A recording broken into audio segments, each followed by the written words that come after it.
This lens costs $200,000. It can see objects that are kilometers away. You are looking at one of the most expensive camera setups in the world.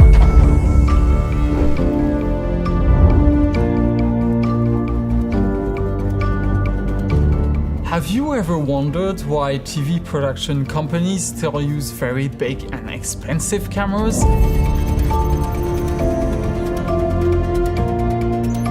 I mean, come on, why can't they just use DSLRs with zoom lenses that can shoot 4K in high quality, they're not expensive, they're lightweight? Well, actually, there are a few reasons why we can't really use these type of cameras in a broadcast environment, and this is exactly what we're going to see today.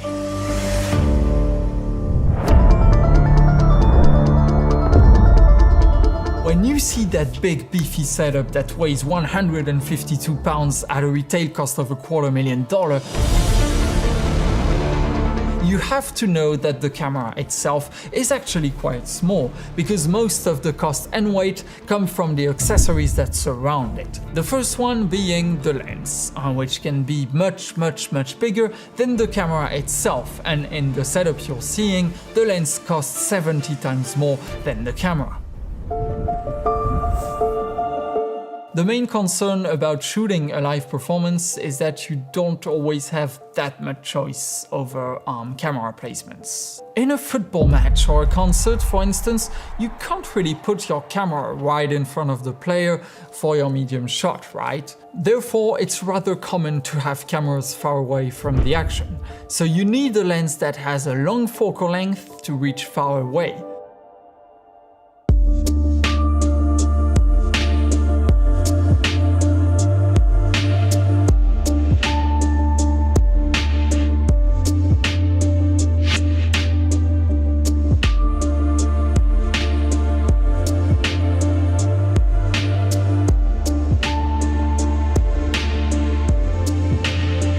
In addition to this, operators often need to zoom in and out quickly, so you do need to have a very big focal range as well, without having to switch to another lens right in the middle of the action. Oh, and when you zoom in and out, the last thing you want is losing your focus all the time, so the lens has to be parfocal, which means that it will always keep the subject in focus when you zoom all the way in and out.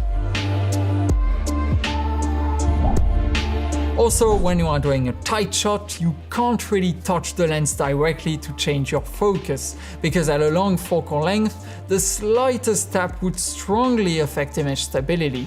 Thus, the lens needs to have remote control motorized aperture, zoom and focus controls. The zoom mechanism has to support extremely fast zooms to check focus, as well as very slow movement for subtle emotional moments. Finally, there are many situations where lighting conditions aren't ideal, so the lens has to have a big aperture. In a nutshell, a broadcast lens must have a long focal length, variable zoom with a big focal range, a big aperture, parfocal capability, image stabilization, and motorized controls with high precision. You can find plenty of photo or even cine lenses that offer a few of these features, but none of them offer all of the features at once in one single lens, and because it's very hard to make. For instance, the UA107 box lens from Fujinon can zoom from 8.6mm to a whopping 1800mm with its built-in extender, with a maximum f-stop of f1.7, which is pretty nice. Now, most broadcast cameras use 2/3 inch sensors, which I think have a crop factor of 3.93, so the full-frame equivalent lens would be a 33 to 7020mm, which is huge.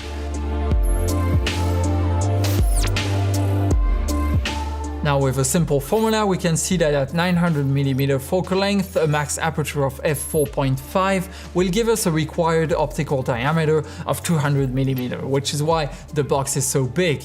Add in all the electronics, the motorized servos, the extremely high quality glass elements, the housing, and yes, you end up with a very big and expensive lens.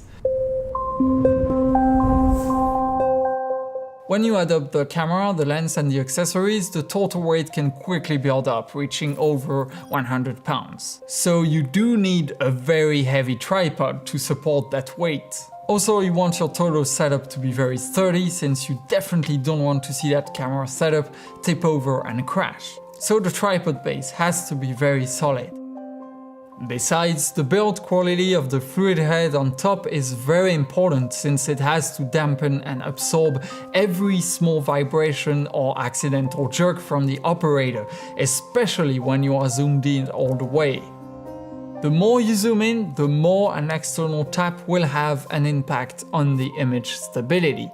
And in extremely tight shots, a jitter can actually be triggered by just a heartbeat.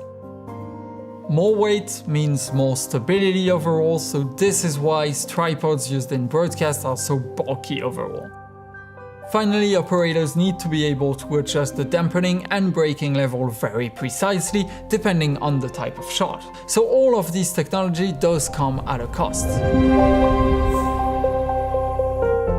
Another important feature of a broadcast camera is its monitor. Since the camera operator is also the focus puller, the small camera monitor is definitely not enough. He has to have a clear view of the image on a big and accurate screen that can easily be tilted. This type of screen also has quick access controls to set settings like focus peaking, contrast and saturation, for instance. There is also an LED indicator that is called the tally that turns green when the director is about to take the shot and red when the current shot is actually on air, which tells the operator to be very careful. As I mentioned earlier, it's very important not to touch the lens to adjust focus, zoom or aperture. Therefore, the lens needs to be operated by highly precise aperture, zoom and focus motors that are controlled by remote handles. For convenience, these remotes are attached to the two tripod handles for permanent access throughout the shoot. These are called zoom and focus demand and are pretty much the broadcast equivalent of the wireless follow focus systems used in the cinema industry. Finally, I didn't mention the camera itself, which is pretty small in comparison to the rest of the setup, but it is still bigger than a DSLR or a consumer camera. So again, is this really necessary?